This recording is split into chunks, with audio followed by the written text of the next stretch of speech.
दोस्तों, ये है कहानी एक्सप्रेस विद नीलेश मिश्रा। मैं आपको सुना रहा हूं अपनी मंडली की सदस्य कंचन पंत की लिखी कहानी दो राहें। कहानी के पहले हिस्से में आपने सुना कि रश्मि नाम की एक लड़की अपना घर, अपना शहर छोड़कर एक अनजान सफर पर निकलती है। रश्मि नई नई अफसर बनी है और अपने किसी फैसले की वजह से मुश्किल में पड़ गई है। ऐसा क्या फैसला ले लिया था रश्मि ने और क्या होगा उस फैसले का अंजाम? जानने के लिए सुनते हैं कहानी का दूसरा हिस्सा, दो राहें पार्ट 2। रात आधी से ज्यादा बीत चुकी थी। ट्रेन नींद के आगोश में थी। रश्मि की उदास नजरें खिड़की पर टिकी हुई थी। बाहर अंधेरा था, इसलिए खिड़की में उसे अपना ही अक्स नजर आ रहा था। सूखा चेहरा, आंखों के नीचे पड़े गड्ढे, बिखरे हुए बाल। वो खुद को पहचान ही नहीं पाई। क्या ये वही लड़की थी जिसे कॉलेज में स्टाइल आइकॉन कहा जाता था? एक उदास हंसी उसके चेहरे पर आकर चली गई। बाहर अभी अभी जालंधर कैंट स्टेशन गुजरा था, यानी सुबह होने में कुछ ही वक्त था। पिछली बार जब उसने इस ट्रेन से सफर किया था तो पापा साथ थे। कोई 15 साल की रही होगी वो तब। उन्हें तो सिर्फ आगरा तक ही जाना था, लेकिन पापा ने बताया था कि नवयुग एक्सप्रेस जम्मू तवी से मैंगलोर जाती है और इससे लंबा रूट देश में बस 2 ही ट्रेनों का है। 47 आवर्स! कौन बैठ सकता है इतनी देर तक एक ट्रेन में? लोग फ्लाइट से क्यों नहीं चले जाते? उसने तब हैरानी से पूछा था। लेकिन आज वो इस ट्रेन में चढ़ी ही थी इस लंबे रूट की वजह से। उसने नहीं सोचा था कि कहां रुकना है। बस अपने शहर से जितना दूर हो सके उतना दूर चले जाने के लिए वो नवयुग एक्सप्रेस में सवार हो गई थी। जिन 12 राज्यों से ये ट्रेन गुजरती थी उनमें से कोई तो होगा जहां ये बदनामी, ये खौफ उसका पीछा नहीं कर पाएगा। पिछले 3-4 महीनों में जो हुआ उसकी याद आते ही रश्मि सिहर गई। उसे लगा जैसे ट्रेन रास्ता बदलकर धड़धड़ाती हुई उसके जहन में घुस आई हो। उसे फिर वो मनहूस दिन याद आ गया जब ये कहानी शुरू हुई थी। दोपहर का वक्त था। रश्मि ऑफिस में बैठी बहुत देर से एक फाइल के पन्ने पलट रही थी। कौशिक जी, चाको जी, आप दोनों मेरे कमरे में आइए फौरन। अचानक कुछ नोटिस करके उसने तेज आवाज में कहा। अब तक रश्मि को सबसे प्यार और लिहाज से ही बात करते देखा था उन्होंने, और आज पहली बार उसकी आवाज में अफसर वाली ठसक थी। दोनों कमरे में पहुंचे तो रश्मि वही फाइल खोले बैठी थी। बैठिए, उसने फाइल से नजरें हटाए बिना कहा। जब वो बैठ गए तो उसने फाइल कौशिक जी की ओर बढ़ा दी। बोली, ये क्या है? कौशिक जी कुछ देर तक अपना चश्मा एडजस्ट करते हुए फाइल को देखते रहे, फिर फाइल रश्मि की तरफ बढ़ाकर बोले, कावा उधमपुर रोड योजना है, पीडब्ल्यूडी और ग्राम पंचायत मिलकर बना रहे हैं, सब ठीक ही तो है। ठीक नहीं है कौशिक जी, मैप देखा आपने रोड का? रश्मि की आवाज थोड़ा तेज हो गई थी। इतने दिन से यही बात थी जो उसको खटक रही थी, लेकिन समझ नहीं आ रही थी। पुराने वीडियो ने उसको जो हैंडओवर दिया था उसके हिसाब से ये रोड बनाई ही इसीलिए जा रही थी ताकि कावा किसान मंडी तक गाड़ियां जा सकें। लेकिन इस फाइल के हिसाब से रोड किसान मंडी से आधा किलोमीटर पहले ही दूसरे गांव की ओर मुड़ रही थी। इस नई नई आई लड़की से इतनी अकल लगाने की कौशिक जी को उम्मीद नहीं थी। वो व्यंग से मुस्कुराए, क्योंकि वो जानते थे कि इसके बाद क्या होने वाला है। वीडियो मैडम सवाल उठाएंगी, जवाब में ठेकेदार साहब यानी त्रिभुवन भागती उनका हिस्सा लेके उनके घर पहुंचा देंगे और सवाल फाइल में बंद हो जाएंगे। 27 साल की अपनी नौकरी में इन सब दांव पेचों के आदी हो गए थे वो। फिर उनका हिस्सा भी मिल जाता था, इसलिए अपने जमीर को चुप कराना भी उन्होंने सीख लिया था। वो सोच ही रहे थे कि आगे क्या कहना है कि रश्मि की आवाज आई। आई कांट अप्रूव दिस, उसने कहा और फाइल पर अपना ऑब्जेक्शन लिख दिया। अरे अरे मैडम, ये क्या कर दिया? एक बार फाइल में एंट्री हो गई तो फिर कुछ ना हो सकेगा, वो बोले। और कुछ होना भी क्या है? ठेकेदार को बोलिए नया प्रपोजल लाए, रश्मि ने कहा और दूसरी फाइल में उलझ गई। कौशिक जी ने अपना माथा पीट लिया। इसीलिए नए जमाने के इन बच्चों पे वो भरोसा नहीं करते थे। अरे सिर्फ परीक्षा पास कर लेने से कोई अफसर नहीं बन जाता। अफसर बनने के लिए देश काल परिस्थितियों का पता होना चाहिए।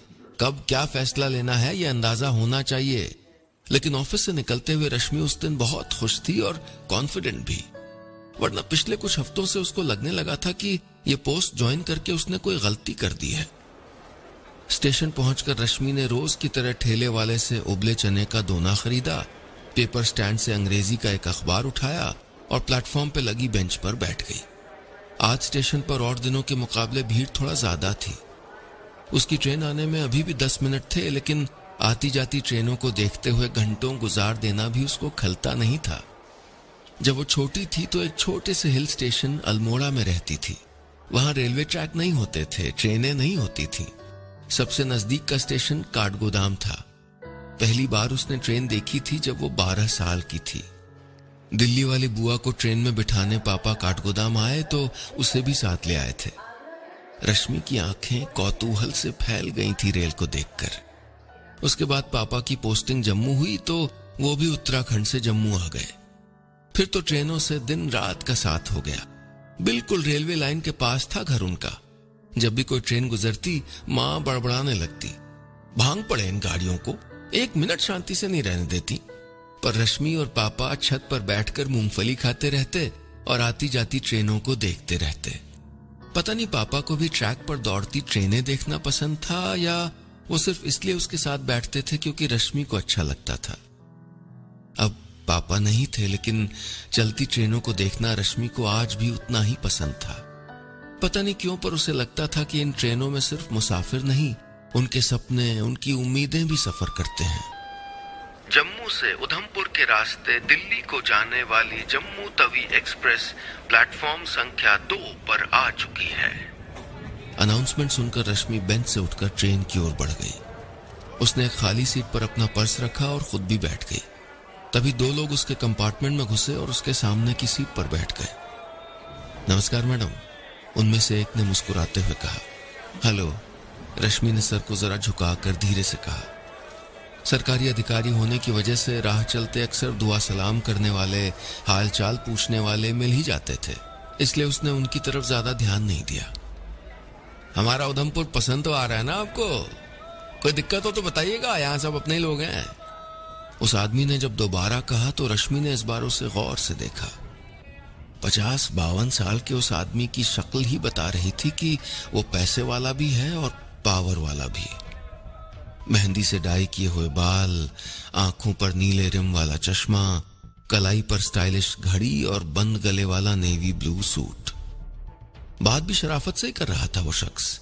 फिर भी रश्मि न जाने क्यों अनकंफर्टेबल हो गई। थैंक यू, उसने पीछा छुड़ाने वाले अंदाज में कहा, लेकिन वो शख्स शायद पीछा छुड़ाने के अंदाज से आया ही नहीं था। बोला, पहचाना नहीं शायद आपने? कोई बात नहीं, नई नई आई है शहर में, हो जाता है। वैसे मेरा नाम त्रिभुवन बागती है। त्रिभुवन बागती, ये नाम कुछ सुना सुना सा लगा। दिमाग पर जरा जोर लगाया तो रश्मि को याद भी आ गया। उसने आज ही सुना था ये नाम कौशिक जी के मुंह से। कावा गांव की सड़क वाले जिस प्रोजेक्ट पे उसने ऑब्जेक्शन लगाया था, उसी का ठेकेदार त्रिभुवन बागती था। ये दोपहर को कौशिक जी ने उसको बताया था कि बागती से दुश्मनी मोल लेकर वो ठीक नहीं कर रही हैं। देखिए मैडम, साफ कहना सुखी रहना। आपको भी इस इलाके की ज्यादा समझ नहीं है, लेकिन त्रिभुवन बागती के काम में यहाँ का कोई अफसर अड़ंगा नहीं लगाता। कौशिक जी ने कहा तो रश्मि चिढ़ गई। बोली, क्यों? कलेक्टर है क्या कहीं का ये बागती? कौशिक जी ने उसको ऐसे देखा जैसे क्लास में कोई स्टूपिड सा सवाल पूछने पर टीचर स्टूडेंट को देखता है। फिर बोले, कलेक्टर है तो नहीं, पर कई कलेक्टर हैं उसकी जेब में, इसीलिए कह रहे हैं कि इस मामले को यहीं सुलटा दीजिए वरना मुश्किल हो जाएगी। कौशिक जी की टोन और उनकी ऊंची आवाज से रश्मि को गुस्सा तो बहुत आया, लेकिन उनकी उम्र का लिहाज करके वो चुप हो गई। अरे कहाँ खो गई रश्मि जी? बागती की आवाज से रश्मि ख्यालों से बाहर आई। कावा वाली रोड पे सुना है आपको कुछ आपत्तियां हैं? बागती की बात सुनकर रश्मि हैरान रह गई। फाइल में ऑब्जेक्शन वाली बात डिपार्टमेंट तो क्या, अभी उसके कमरे से बाहर भी नहीं गई थी। बागती जी, आपसे मिलकर खुशी हुई, लेकिन दफ्तर की बातें मैं ऐसे रास्ते चलते नहीं करती। आप कल दफ्तर आ जाइए, डिस्कस कर लेते हैं। उसकी आवाज की तलखी को बागती ने भी भांप लिया। फिर भी चेहरे की मुस्कान को छटाक भर भी कम किए बिना वो बोला, बस 1 मिनट की तो बात है, कहाँ दफ्तर के चक्कर लगाते रहेंगे हम। रश्मि ने एक तीखी नजर उस पर डाली, फिर कुछ सोचकर बोली, बताइए। लेकिन इससे पहले कि बागती कुछ कहता वो खुद ही बोल पड़ी। चलिए मैं ही शुरू करती हूँ। मैं विदेश की नौकरी का ऑफर छोड़कर उधमपुर आई हूँ, तो उधमपुर छोड़कर किसी दूर देहात के गांव में भी जा सकती हूँ, इसलिए ट्रांसफर की धमकी मुझ पे काम नहीं करेगी। ये नौकरी पावर या पैसे के लिए नहीं की है, इसलिए प्रमोशन ना होने का अफसोस भी नहीं होगा। और कोई मेरे पीछे गुंडे भिजवाएगा, मुझे धमकियां दिलवाएगा तो सर उसका भी फायदा नहीं, क्योंकि मरने से ऐसा खास डर लगता नहीं मुझको। बस यही बताना था आपको। मेरा स्टेशन आ रहा है, if you could excuse me. Bagti चुपचाप रश्मि की बात सुनता रहा। बीच में सिर्फ एक बार रश्मि ने उसके चेहरे पर गुस्सा देखा, लेकिन जब तक रश्मि की बात खत्म हुई उसका चेहरा भावहीन हो चुका था। रश्मि को उम्मीद थी कि बागती उसे धमकी देगा, अपनी ताकत का धौंस दिखाएगा या उसकी इंसल्ट करेगा, लेकिन उसने एक शब्द भी नहीं कहा। बस उठा और हाथ जोड़कर बोला, अच्छा लगा जी आपसे मिलकर। फिर उसने अपने साथ बैठे दूसरे आदमी को इशारा किया। उस आदमी ने फुर्ती से अपने बैग से एक मिठाई का डिब्बा और गिफ्ट रैप किया हुआ बॉक्स निकाला और रश्मि की ओर बढ़ा दिया। बागती बोला, यह हमारे उधमपुर की तरफ से है आपके लिए। और इससे पहले कि रश्मि कुछ कहती, वो फुर्ती से उठा और अपने साथी के साथ उठकर चला गया। उस रात रश्मि देर तक छत पर बैठी रही। बात करने में त्रिभुवन बागती उसे गुंडा या बाहुबली नहीं लगा, जैसा कि लोग कहते हैं, लेकिन जिन सर्द आंखों से उसने रश्मि को देखा उसे हर गई थी। अखबारों में, टीवी में लोगों के मुंह से ईमानदार अधिकारियों को धमकी मिलने की खबरें उसने सैकड़ों बार पढ़ी सुनी थी, लेकिन आज जो हुआ उसे वो किस श्रेणी में रखे उसे समझ नहीं आ रहा था। फिलहाल वो सिर्फ इतना जानती थी कि उस फाइल पर ऑब्जेक्शन लगाने के बाद उसे सुकून बहुत मिला था। लगा था कि कुछ ठीक किया है। इस बात को 2 महीने हो चुके थे। बागती की तरफ से न कोई धमकी मिली थी, न ही कोई मिलने आया था। रश्मि उसे भूलकर अपने काम में व्यस्त हो गई थी। बेईमानी की तरह ईमानदारी की भी लत होती है, और रश्मि को वही लत लग गई थी। कॉलेज की स्टाइल आइकॉन इन 2 महीनों में ही उधमपुर की शेरनी बन गई थी। उधमपुर की शेरनी, पता नहीं किसने ये वाहियात नाम रख दिया था उसका, लेकिन सोशल मीडिया पर उसका यही नाम छाया हुआ था। और तो और उसका भाई मिक्की भी उसे ये नाम लेके छेड़ने लगा था। एक दिन तो वो उस पर चिल्ला ही पड़ी थी इस बात को लेकर, स्टॉप दिस नॉनसेंस मिक्की, मेरा दिमाग वैसे ही खराब है। अरे तो चिढ़ क्यों रही है, तू फेमस हो गई है, लोग तुझको जानते हैं, ये तो अच्छा है ना। मिक्की ने कहा तो रश्मि चुप हो गई। वो तो सिर्फ अपना काम कर रही थी, उसे मसीहा बनने का कोई शौक भी नहीं था, पर पता नहीं क्यों लोगों को क्यों इतनी जल्दी होती है किसी को हीरो या विलन बना देने की। उस दिन संडे था, दफ्तर जाने का कोई टेंशन नहीं था, तो 9 बजे तक वो रजाई में दुबकी हुई थी। तभी मोबाइल का मैसेज अलर्ट बजा। रश्मि ने मोबाइल उठाया और अलसाई आंखों से मैसेज खोल दिया, लेकिन मैसेज देखकर ही वो फ्रीज हो गई। मोबाइल हाथ से गिर गया। अभी अभी उसके मैसेज बॉक्स में किसी ने एक ऐसा वीडियो भेजा था, एक ऐसा वीडियो जो रश्मि की जिंदगी हमेशा के लिए बदल देने वाला था। दोस्तों, मैं आपको सुना रहा हूं अपनी मंडली की सदस्य कंचन पंत की लिखी कहानी दोराहे। ये था इस कहानी का दूसरा हिस्सा। क्या था इस वीडियो में, और ठेकेदार बागती के साथ दुश्मनी क्या मोड़ लाएगी रश्मि की जिंदगी में? जानने के लिए सुनिए कहानी का अगला हिस्सा, दोराहे पार्ट 3।